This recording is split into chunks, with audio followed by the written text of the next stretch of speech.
Hi you guys, welcome to our live today. Today I'm going to be challenging your idea on learning bigger chords to help you play better and exactly the problems that may come with that. So thank you for joining today. The topic I'm going to be talking about specifically is why fancy chords won't make you a better piano player. Now, I got a lot of response when I announced I was doing this class today, and a lot of people said, I don't believe it. So I'm going to show you why I think this is true. Now, most people think that learning fancier chords will make them a better piano player, but I'm going to show you the reasons why it won't and what you should be focusing on instead. And the three ideas that I'm going to bring to you today have been proven. They are actual things that I work with women specifically and playing the piano on a weekly basis. And these are issues that we run into every week. So this isn't just something that just popped in my head. These are actual problems that I'm seeing that are common among a lot of piano players. So I had someone message me last week and they were asking about, they were telling me how they played, kind of giving me a description of their playing ability, and they said, well, I want to learn 13 chords. And so it just reminded me of this topic right here and that I needed to do this class. So the reasons that fancy chords are not going to make you a better piano player is because they won't help your songs flow better. So just popping a fancy chord into a song isn't going to make your song sound flowy and beautiful and melodic. It's just going to sound like you popped a chord in there. So if you were doing a song like Not Afraid,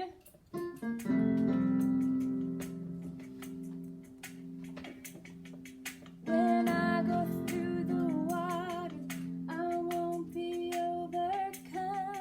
When I go through, that song is what I'm playing. So if you just play the chords,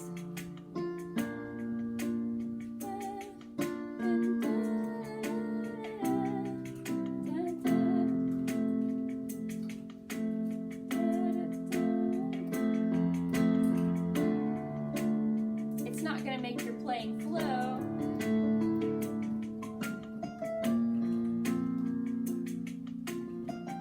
Like this.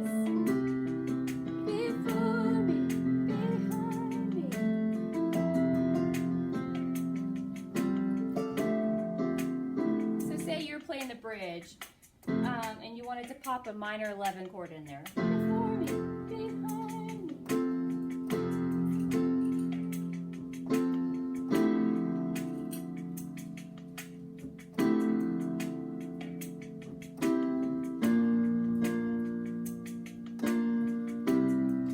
me. That chord is not going to make the song flow. So if your songs don't already flow, learning a fancy chord is just going to be kind of,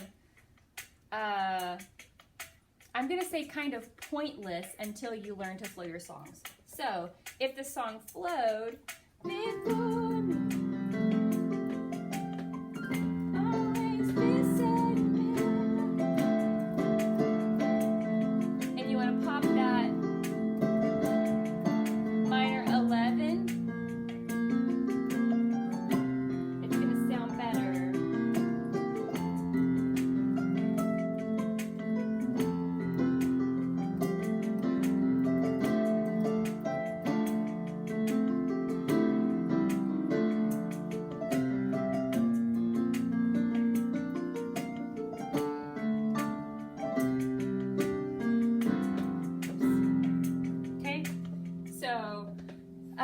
That makes sense. Like just using one chord to make a song sound better is probably not going to cut it. The second thing is it's not going to help your rhythm. So if you have rhythm issues already and you're playing before me, behind me, always beside me, no shadow would not, I am not afraid. Before me, behind me, always beside me, no shadow. Anybody cringing? Where you won't find me, no, I am not afraid.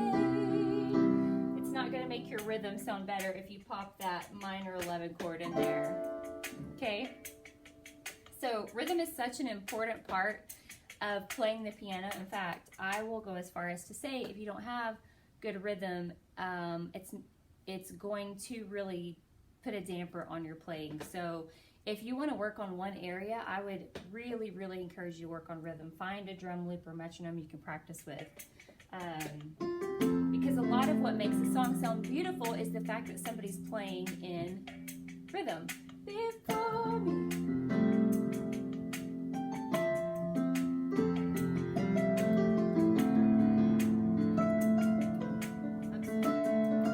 And they're playing the right notes.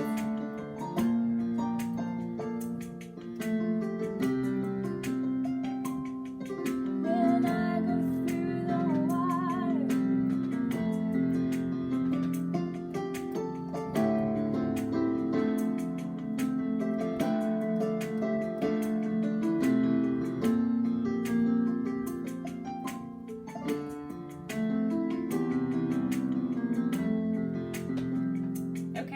The last tip I have for you is a fancy chord is not going to make up for your lack of using a sustain pedal properly. And I know this sounds silly. Don't cut me off. I know this sounds like a silly thing to say, but I come in contact with a lot of people who play the piano, and I hear a lot of overlapping from one chord to the next, like this.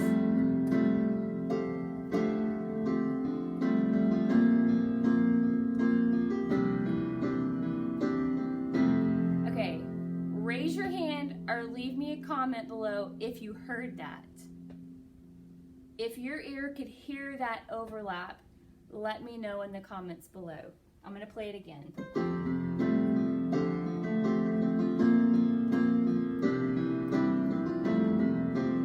Can you even tell that I never lifted my sustain pedal up?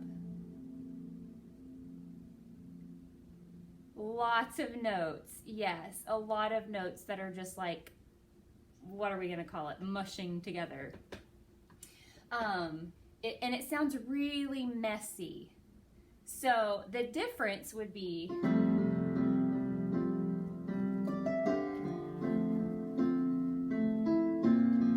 a lot cleaner, right?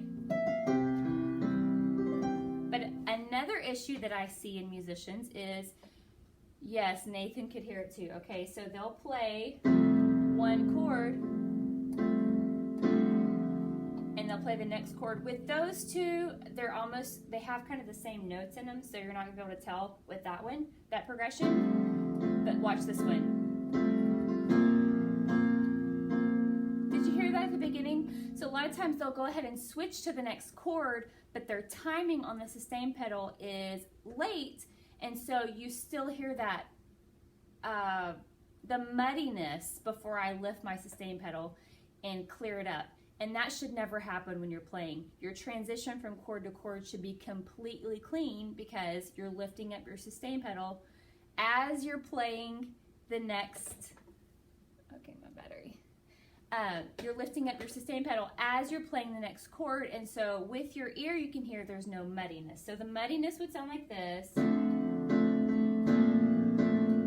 Clears up, watch. And then it clears up.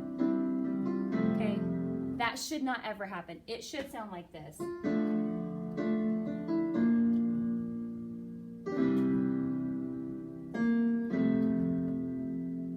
Okay? So if you did not hear the difference in those, I would challenge you to sit down at your piano and try to start training your ear to hear those things, because being able to hear that muddiness is going to be a huge step in the right direction for you playing, because it's really going to clean up your playing. And I'm telling you, these tips make a difference. There are a lot of songs I do not play fancy chords in. There are a lot of services I'm not playing 13s. Some I do, but there are a lot of services I'm not playing all these big super fancy chords. I am just playing in rhythm. I am just using my sustain pedal well. And I'm learning how to make my songs flow so they sound fuller. All right? So I hope this has challenged the way that you think about learning fancy chords and also giving you some tips on where you actually need to be working in your playing and what you need to be working on. So if you're just joining us, go ahead and save this video to your Facebook page, and you can rewatch it later. I will be posting it on Instagram in about a week or so you can rewatch if you would like. But thank you guys for joining me today. And if nobody's told you, no, I believe in you. That's why I keep showing up, okay? Who keeps showing up for you every week to try to help you and give you tips? It's me, because I believe in you. I hear your guys' stories. I get messages from you all the time, and you guys are desiring to get better. You want to be incredible musicians, and you're putting the work in, and that's exactly what it takes. So I'm so proud of you, and I hope you guys have a great evening. I'll talk to you all later. Bye, everybody.